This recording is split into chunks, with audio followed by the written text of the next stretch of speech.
Hey everybody, welcome to episode 2 of The Real Take. Or if you're one of our friends from the South listening, bienvenido al episodio dos. Yeah, that's some Spanish coming at you. Alright, we have a very special guest today.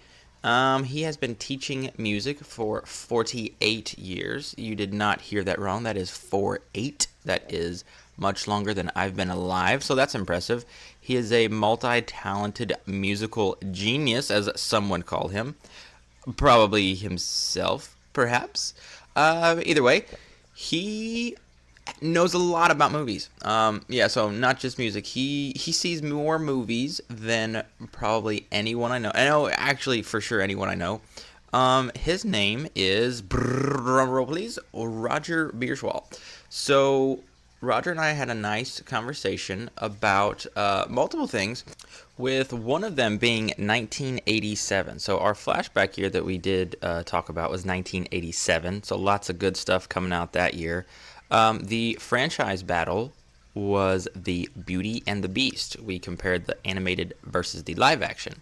So I think you guys will find that interesting because he is, and that was part of the reason why I chose that franchise, because he is so in touch with music that because there's so much singing and there's musical, I thought he would have some good insight, and he certainly did on the singing in Beauty and the Beast. We also discussed a very talented actress in Julia Roberts. So we talk about some of her popular roles, and we did choose a winner out of those. So I think you guys will really like what we had to talk about. And I also want to remind you to listen to the fact check part of the show at the end of our discussion. So there's there's a fair bit of teasing at the end. It's all in good fun and out of love. But I think you'll enjoy that. We kind of do the corrections. So anything that we forgot during the show, and spoiler alert, I don't think Roger said anything wrong. This guy knows his stuff pretty well. I certainly did. I threw out some silly stuff, and I went with it, and I was wrong. So a couple things, nothing huge, but so my wife and I do discuss what I got wrong at the end. So I do think you'll enjoy that. So make sure and stay tuned for that. And then now, please enjoy Roger Bierschwal.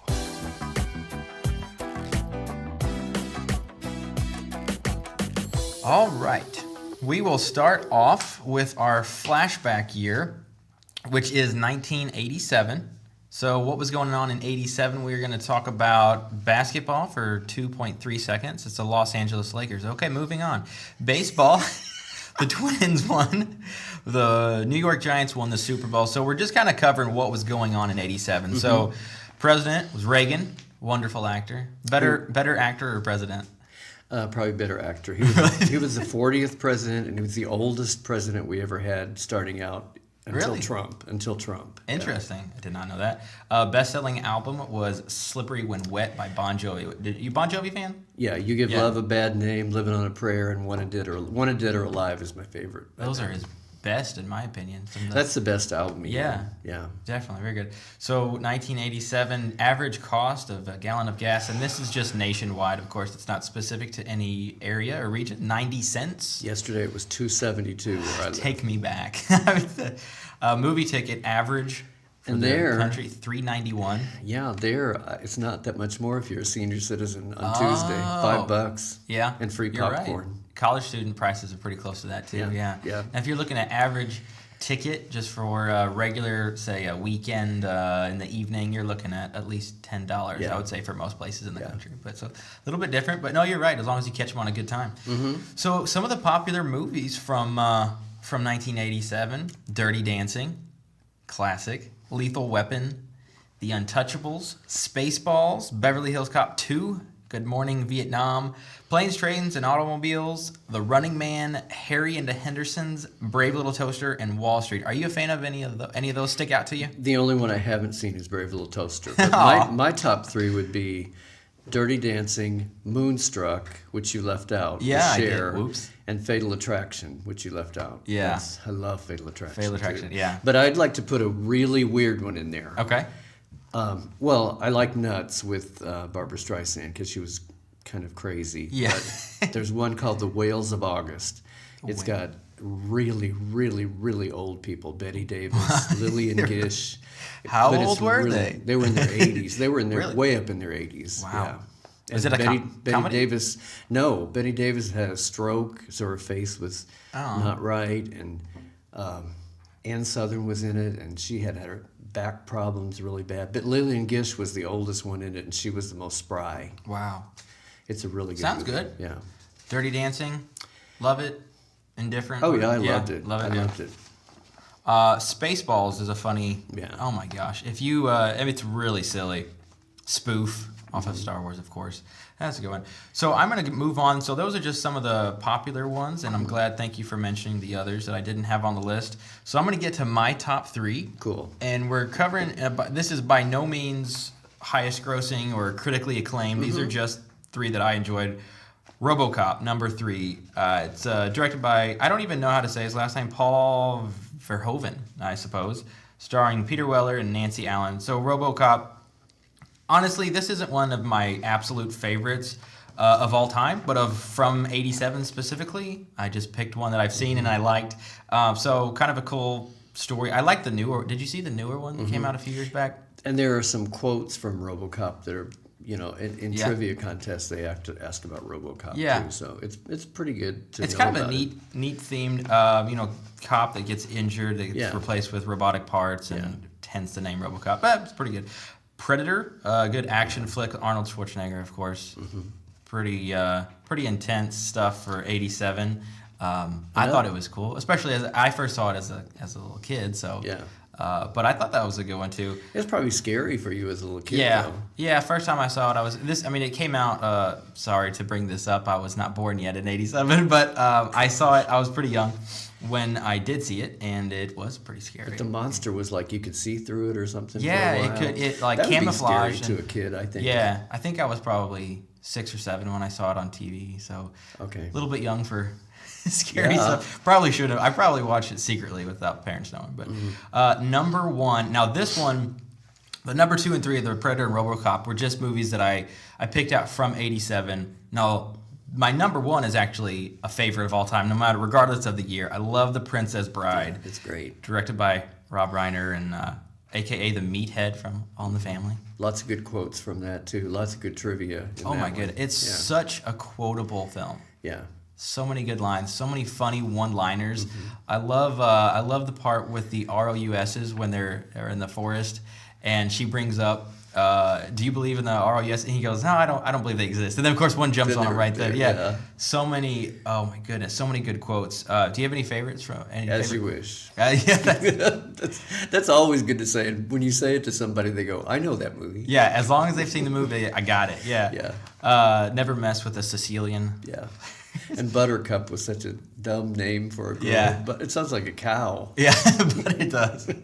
Love that movie. So those are my top 3. I want to ask you, do you have any favorites from that year? Anything else that we haven't? No, mentioned? I've already mentioned them. Dirty mentioned your Dancing fa- would be my favorite because I like Dirty Dancing. musicals. But Oh, yeah. Moonstruck, I mean, that was really Cher won an Academy Award for that. I don't know why I forgot about that one. I just made this list up and completely missed it. Yeah, and Moonstruck. she slaps him and says, "Snap out of it." That's a real famous Good line line. from that. Yeah. That's awesome. And of course, Dirty Dancing is nobody puts baby in the corner. Yes, one of the most famous lines of all time. Yeah, definitely. Very good. Fatal Attraction is when she boils the bunny. That's horrible. Boils the bunny. I don't. What? Remind me. What's She to get back at Michael Douglas for not being with her because he's married.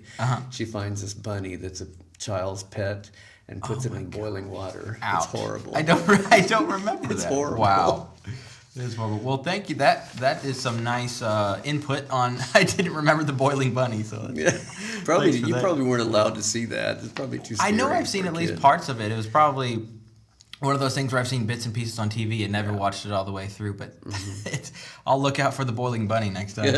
So we're moving on to franchise battle. So we're going to talk about Beauty and the Beast. We're going to discuss the animated versus the live action. So the original, the animated, was from 1991. It's got a rating of 8.0 on IMDb and 94% on Rotten Tomatoes. Oh, yeah. And then the live action, which came out in 2017, is 7.2 and then 70%. So according to the critics online, the original animated version was a little bit better to them. But I want to talk about, first of all, I want to cover the vocals because I know you're a music guy. You understand it, you get it. So I want to talk about the difference between the animated voices and the live action, the vocals on the songs. So what do you think about the original? Do you agree that at least they're a little bit better in the critics' eyes? Or Yeah, Paige O'Hara was a lot better than Emma Watson. Yeah. A lot better singing. All the singing was basically better. And Angela Lansbury is really old, but that's part of the deal. Yeah. The way she sang Beauty and the Beast was really pretty because she's so old. I love that. One of my I would have to say that is probably my favorite, not just because it's the title, but I like the song from the original. And I agree, Angela Lansbury, wow, what a voice. So she's a great investigator on Murder, She Wrote, and she can sing too, so Yeah. she's multi-talented. So we're going to say that the vocals were a little better in the original. What about so in the live action, what did you think of the newer songs? That there were two, I think, original from the original versions that were not in the first I really version. liked them. I thought they were really pretty. What happened to me was I wanted to see it in 3D, so I went to the movie theater. I think it was here. I went to here in Cape Girardeau, and I went to the movie theater, and the 3D didn't work. Oh, so you got in there, and most people were sitting there just watching it, and I went out to the lobby and said, "I paid for 3D, and it's only 2D." What in the world? So and it was probably blurry too, right? No, it wasn't. Was it working just at all? Strictly 2D. So maybe the people that didn't get up thought that it was working because it was clear to them. I don't know. That's crazy. Maybe they'd never seen a 3D movie. They thought, but anyway, I went out. This is a ripoff. They came back and said, "We will start the movie where we are at this point." So, when it was over, they offered everybody a free ticket. And I said, I really wanted to see the beginning when she's walking through the village. That's one of the best parts. And for the 3D. He gave me another free ticket. So oh, my gosh. That was really cool. cool. At least you got some free tickets. Yeah, I got free tickets out of it. That's funny. The musical on Broadway is better than all that. I haven't seen it. That much better? It's got a couple special effects that I have no idea how they do them. There's no way they could do them. It's impossible. Where did you see it? St. Louis? I saw that on Broadway. Okay, in New York on Broadway. Okay, wow. There's just a couple things. The cartoon is beautiful, And it's the only cartoon that was nominated for a feature-length Academy Award. Very good. I'm glad you brought that up. Yeah, ever. And now they have a special category for animated. Yeah, right. That's amazing. It is one of those. I think it's a classic where when it comes to animated movies, I think sometimes it can get caught up in it's very. I guess it doesn't age well. Some of them don't. Yeah. This one is not like that. It doesn't really matter what year you watch it. I think it's just an overall good movie. Good story. I'm glad Disney did a good job as far as, because the original book, what it was based off, was a little different. Yeah. Not as quite as good of a story. They switched some things, and I think they made some good choices as far as how they meet, what happens. Just all the entire arc of the story, I think, is better in the actual movies, and that's not always the case with some books that because Disney does that a lot. They'll buy the book version that it's based off of and then rewrite it a little bit. Well, they change the whole ending and everything if they want to. But there's an old French movie called La Belle et la Bête, and that's beautiful. It's in black and white. It's in French, but they speak so slowly that I can understand it pretty well. And you speak French fluently or nearly fluent? Nearly fluently. That's awesome.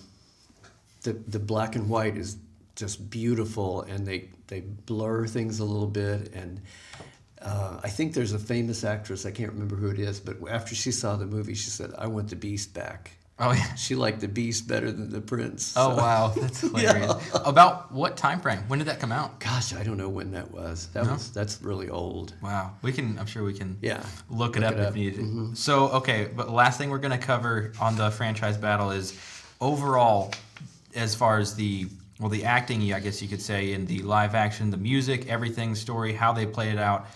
Which movie did you enjoy most? Just as watching the movie, the cartoon, the cartoon better. Yeah. Well, so we're gonna say that it pretty much wins. I'm just thinking about this. It wins in almost every category, but I do think the live action was good. I think it could have been a lot worse. But as far as the entire movie, start to finish, we're gonna vote that the original was better. So. And when you see a movie, they have costumes, real costumes, right? And the costumes were great. The scenery was great. Oh too, yeah. I agree. Both good, but we're going to go with the original animated. So 91 from 1990. I don't know if I mentioned that, but from 1991, so impressive. All right, moving on. Now, this is my favorite segment here. This is all about you. So it's called the Guest Take. We're going to ask you 10 questions, and there's no wrong answers, just whatever you got. This is just personal questions. So number 1, your first movie-going experience. So what movie, what year was it? What'd you think? I think it was Snow White. Okay. That's the first one I remember because my mom and dad took me. I think it was probably in 1953. 1953. Yeah.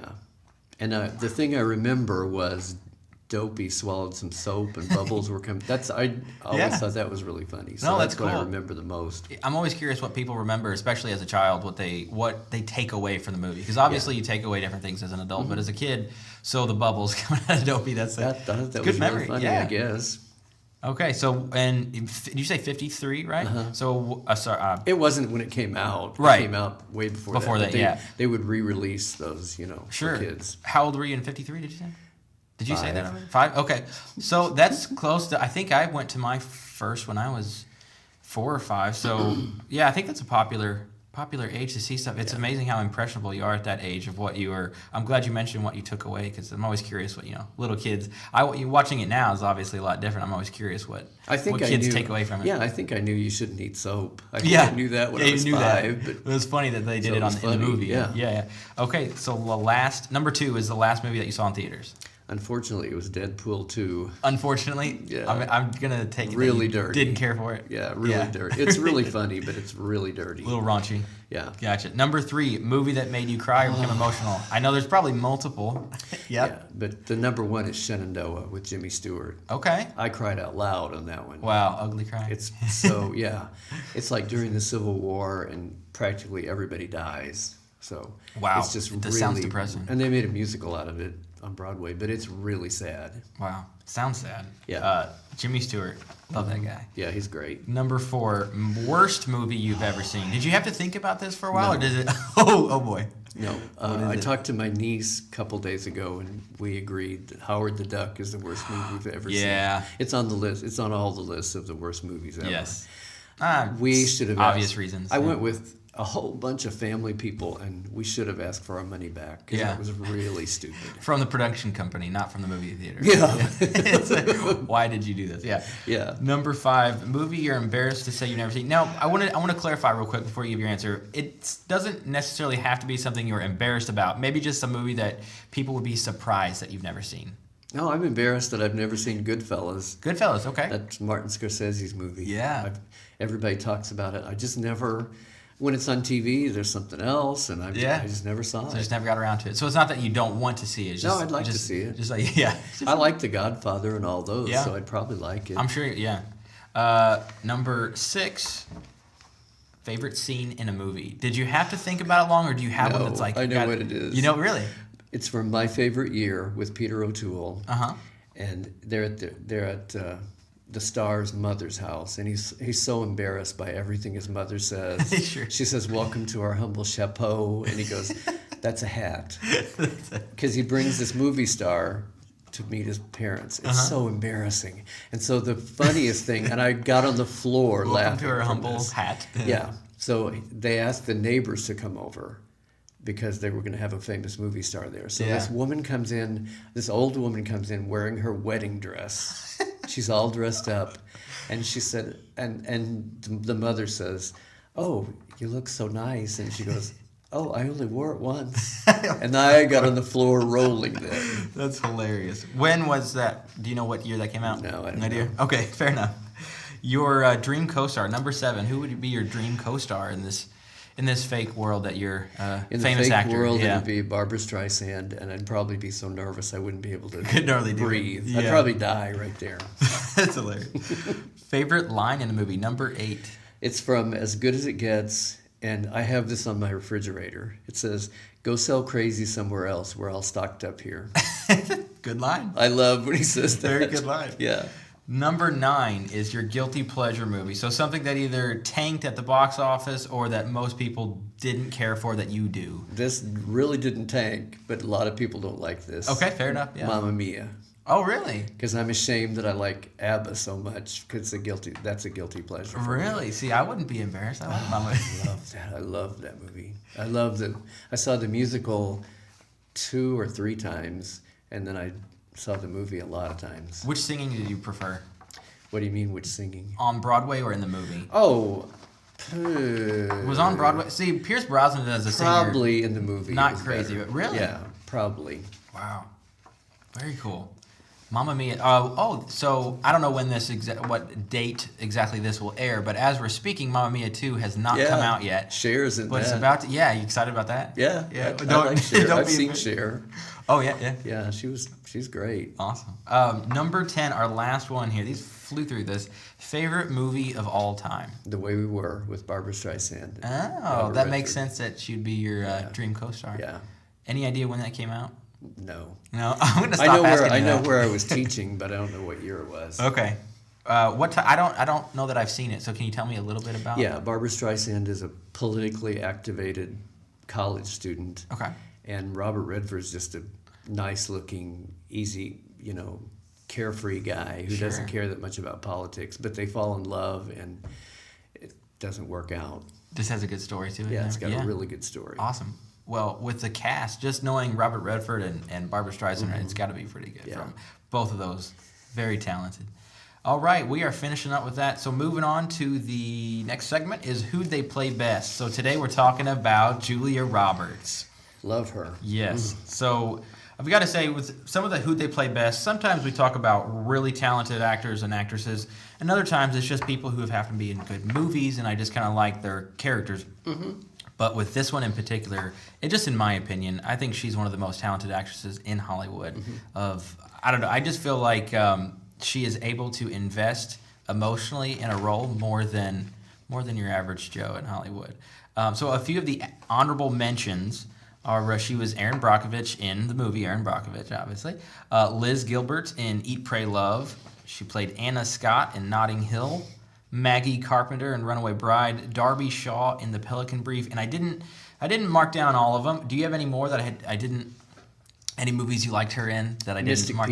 Mystic Pizza was her first movie. She was good in that too. I've never seen that one. Yeah. So I guess she was awful young. Oh yeah. Yeah. Yeah. Well, do you before I mention my favorite pick of hers, do you have a favorite that she was in? Do you have a favorite? Mine is Pretty Woman too, because my dad watched that over and over. Yeah, he loved that movie. Such a classic. So yeah, as you mentioned, my favorite pick would have to be she played Vivian Ward in Pretty Woman, and what a classic. That type of story is, it's been done before of the the kind of a poor, not the classiest type of woman on the street, and take and redo and kind of change it up a bit with her. And I don't know, I just feel like she did such a good job in investing herself in being that person. And then obviously with the whole change in hobbies, I guess we could say. Hobbies. Yeah.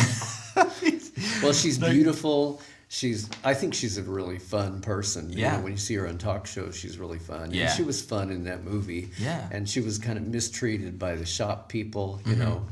Yes. I thought that part was good. Yeah. I liked the first movie I think I saw with her in it was Runaway Bride. I don't remember what year that came out, but and I didn't have a real in-depth thought of her as an actress.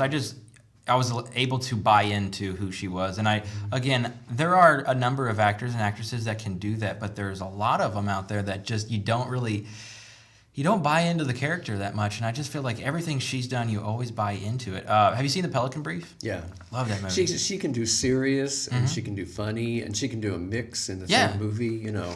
Like you said, she seems fun. She has a lot of fun roles and characters that she plays, but she can also, like you said, do the serious. So Darby Shaw in The Pelican Brief, she had to be extremely scared in a lot of scenes. She had to cry. She's one of the few actresses, or actors, either way, that can cry on command and actually believe it. And I think I can't imagine. I can never do that. I don't know. It's amazing to me how invested they get in that role. So I think it's very cool. So yeah, again, with Julia Roberts, we're going to go with Pretty Woman as mine, and you agree? Oh, yeah. Pretty Woman, yeah. Such a classic.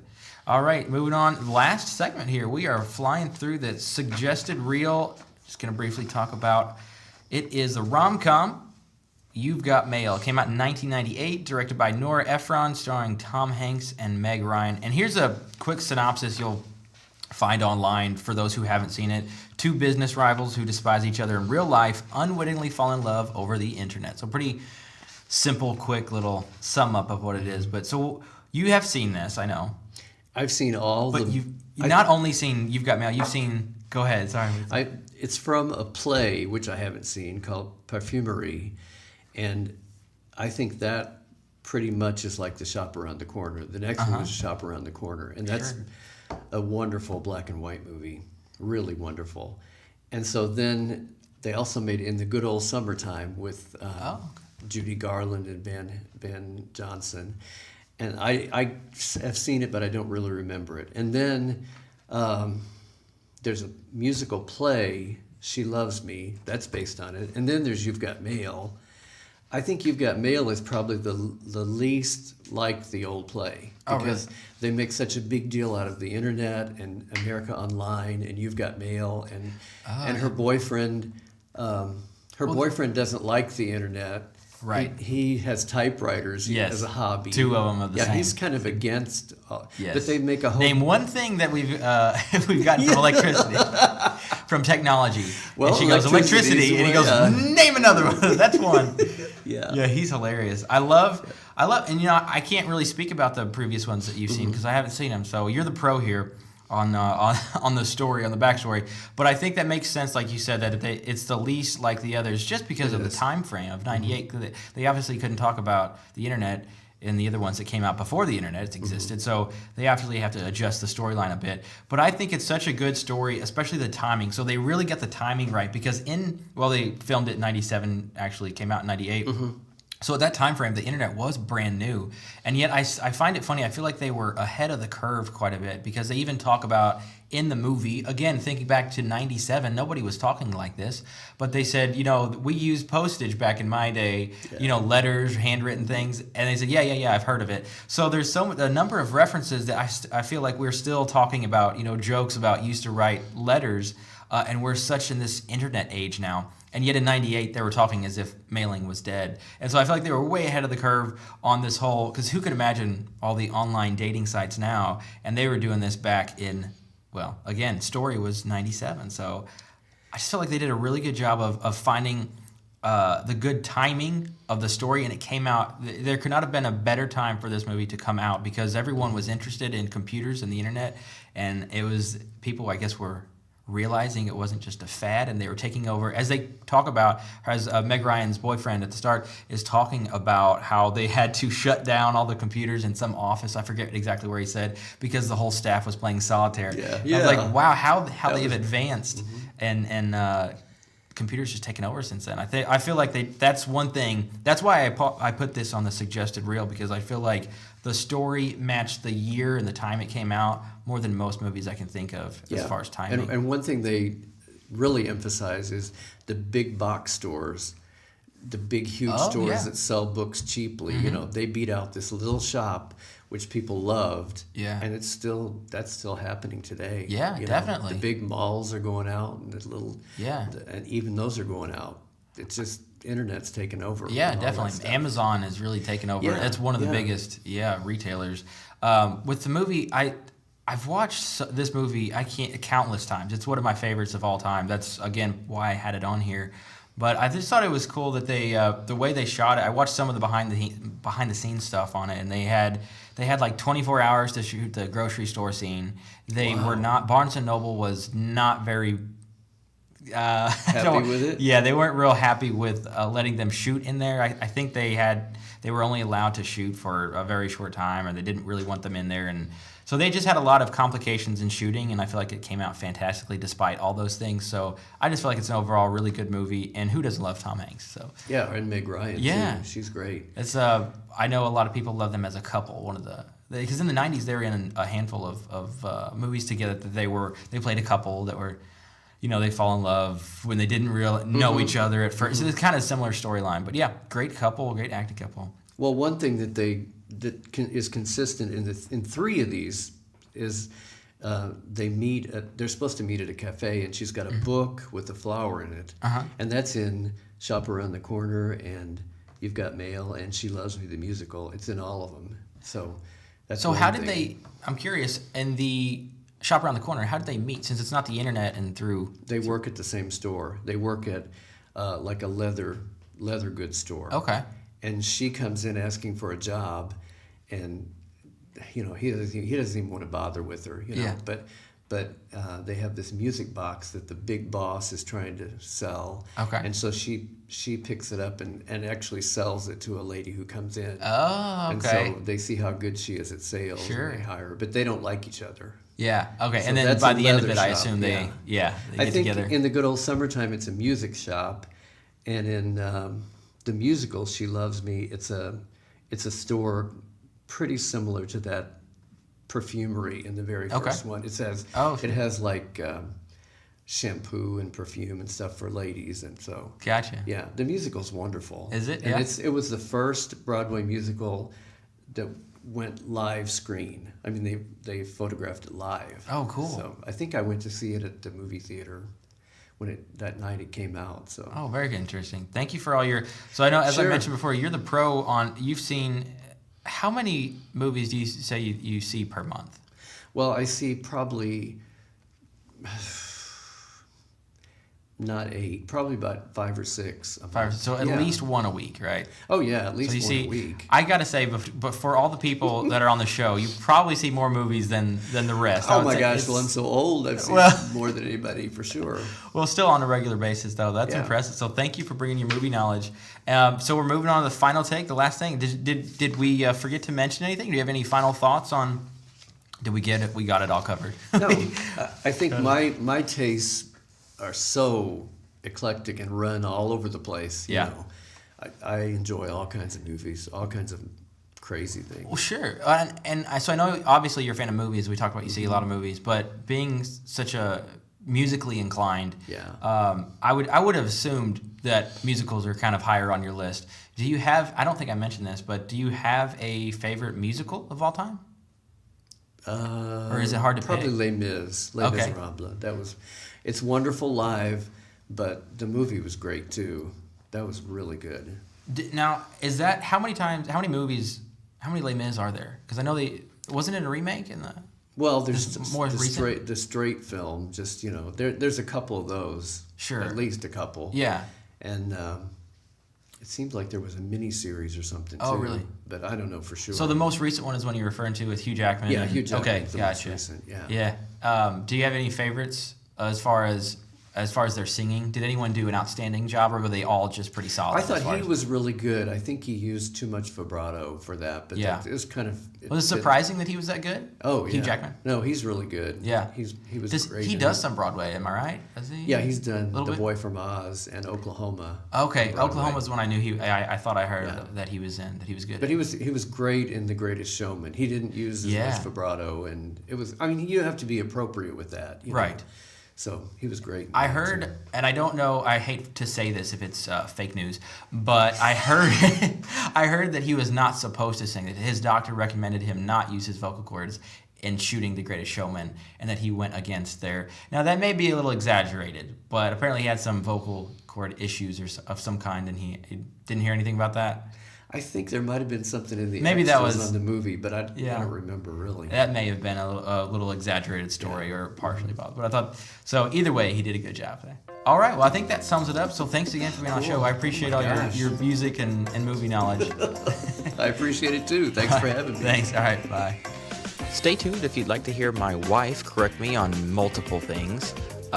Also, I seemed to have some memory loss while recording the fact check. We did record this late at night, so stay tuned if you'd like to also hear me forget when Roger was born and make a fool of myself. So sorry, Roger. It's all out of love. And now, please enjoy the fact check segment.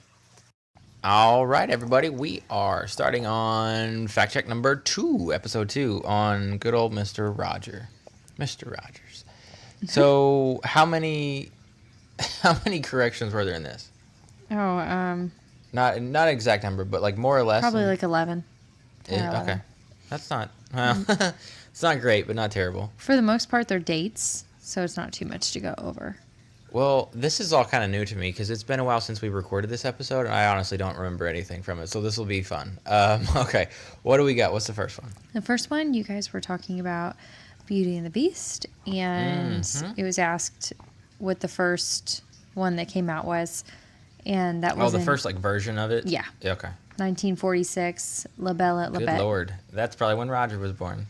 Sorry, Roger. I don't even know if that's an insult. He could be. He's good. Older or younger? I don't know. Sorry, Roger. How old would that make him? No, he's definitely younger than He's that. definitely a lot Yeah. younger than that, Alex. I'm not good at. Okay, I'm usually okay at math. That wasn't my best. I'm tired. It's very late. How old would he be? If he was born in 46? Yeah. He's gonna kill me when he hears it. 72? Yeah. Okay. Well, look at me. I can do that, but I couldn't figure. He's not 72, so he's definitely younger than that. All right. Well, for anyone wondering how old Roger is, he's definitely younger than 72. And I don't remember what we were talking about. La Belle et la Bête. La Belle and la Bête. There are, I know you also asked how many versions of Beauty and the Beast there are. Uh-huh. There are too many to count. Tons, There yeah. was no way for me to find them all. I think some of them are super sketchy versions too. They're like the ones that are made on like a $5 budget, and they're made in, I don't know, where weird films made. Yeah. It's Wherever films that are really silly are made. I don't know. Let's go with Japan. moving on. Mm-hmm. The next is the original release of Snow White was 1937. So 1937. Okay, Yeah. and the reason why we brought that up is because Roger said that was the first. Well, it's coming back to bite him a little bit. He said that was the first movie that he had seen in theaters, right? yeah. So- So I think that he mentioned It was a rerun. yeah. So really, I mean, that wasn't even a half of the insult that would have been had he seen that when it first came out. Because I jokingly said 46. Well, if he was telling the truth, he would have had to been born in 36 to see that in theaters. So, ha. None of that makes any sense, but go ahead. Next was Howard the Duck, which I had never heard of this movie, so I was looking this up, and You it should looks have like seen his face when he told me about Howard the Duck. He said the worst movie by far. Whew, that was bad. Very bad. it looks horrible, but that came out in 1986, and on IMDb it got 4.6, and on Rotten Tomatoes it got 15%. 15. Good old Rotten Tomatoes. Leave it to them to give a movie of 15%. Yeah, nobody needs to watch Howard the Duck. No. What's next? The movie My Favorite Year that came out in 1982. I didn't know what that was. Huh. That was his. That was just one of the movies he liked a lot. Huh? Yeah. Okay. Cool. What's next? Another movie that he really loved was The Way We Were. That came out in 1973. I felt bad. Okay, so first of all, he's got a little bit older taste, I'd say. From the movies that he suggested was what we've mentioned, 70s and 80s, and 1939. Yeah, 39 is when Snow White came out. 37. 37? Oh crap. Okay. I love Snow White. Well, okay, fair enough. But yeah, just a little bit older taste, and so a lot of the movies that he talked about, I didn't know. I felt I hadn't seen any of them, so I just kind of went along with it. But I'm sure they're all good. I need to watch at least a couple of them. I've seen Snow White, but the others I'll have to check out. All right, and our next one was Mystic Pizza, 1988, and that's Julia Roberts in that. I don't remember that at all. Mystic. No, I mean I don't remember him talking about it. All right, Mystic. It has, what'd you say? Julia Roberts. Yep. Yeah. Okay. Gorgeous in anything that she does. Mm-hmm. So even if it's a pizza movie, I honestly don't know what the I don't movie's even know if about. there's. I don't even. What's bad is I don't even remember if there. I'm sure there's got to be pizza with a name like Mystic Pizza. There's got to be pizza in it at some point. Yes. And then Maybe not. another Julia Roberts movie, Runaway Bride, 1999. Oh, okay. I couldn't remember when it came out. You know, I don't Oh. think either one of you could, but I'm usually good with that. Not today. well, she's in a lot of movies. Yeah. So No. All right. What's next? You've Got Mail, Mm-hmm. one of our favorite movies. Uh-huh. Yes. And you guys were talking about one part in it where Frank Namaski is saying how half of the workforce in the state of Virginia had to shut off their computers, and you couldn't remember the location, so that was in Virginia. Oh, okay. Virginia. Fake stat, though. But yeah. Yes. Yeah, from the movie, the quote is Virginia. Yeah, okay. Cool. But it's kind of funny because I feel like a lot of times today you see people at work just playing games or being on their phone. So he was kind of right about the fact that technology is taking away from the workplace. He's still an idiot, but yeah. Yes. And then you were talking about where they filmed some of the scenes. Yes. And oh boy, I knew this was coming. I was dead wrong, and I just went with it. You said Barnes & Noble. Yeah. And actually, they did ask Barnes & Noble, but they turned them down. They didn't want them to film it in their store. I remembered watching the bonus material on the DVD or whatever, and I remembered a negative connotation with Barnes & Noble. I couldn't remember what it was, so I was like, I'm going to go with this. And yeah, so I said that they filmed in there for a short time or something, and they were rude, but they never did film in Barnes & Noble. Yeah, they tried to. They ended up filming in a closed-down Bloomingdale's. Bloomingdale's. Yep, and that's where Rachel worked from Friends, right? Yeah. Yeah, okay. For a little while. And one of the fun facts from that is that most of the books in there were just fake, like, cardboard things. So people may have known that, but for the most part, it was not real books inside I there. didn't notice. I guess they had really fancy cardboard books. Okay. What's, any more You've Got Mail stuff, or is that? No, that was it. Okay. I was right about the grocery store, though, right? Because they only filmed for a very short time. They only had that one night to do it. They had to be out of there, like, very quickly. In the movie world, is like 5 seconds, because one night is not much. And that's such a great scene. I love that. Okay. What's your name? Rose? Was it Rose? Yeah. What a lovely name, Rose. But moving on, because I could talk about that all night. Happy Thanksgiving, Beck. That's pretty much how she sounds. Yes. Okay. What else? You're gonna like this part. Hugh Jackman. He in his most recent. Oh, I'm gonna like this part because I was right. Yes. In his most recent film, his doctor had advised that he not sing, and that's actually true. He quoted, "I had 80 stitches in my nose, and my doctor said you're not allowed to sing," and that was referenced from People magazine. There's also a video on Facebook where he has that. So not fake news. Okay, so two things stand out to me about what you just said. First of all, how do you fit 80 stitches in your nose? Your nose ain't that big. Secondly, I'm glad I was right, and that's crazy he did such a good job for having stitches in your nose. I don't even know, how do you get 80 stitches in a nose? I have no idea, but for the fact, I didn't say what movie it was. It was The Greatest Showman that he wasn't supposed to sing in. Yeah, I knew what you're talking about. Greatest Showman. I'm still stuck on that 80 stitches, because how do you blow your nose? Ouch. Okay. Sorry, Hugh. No, that would be miserable. That sounds funny when you don't say the Jackman part, just Hugh.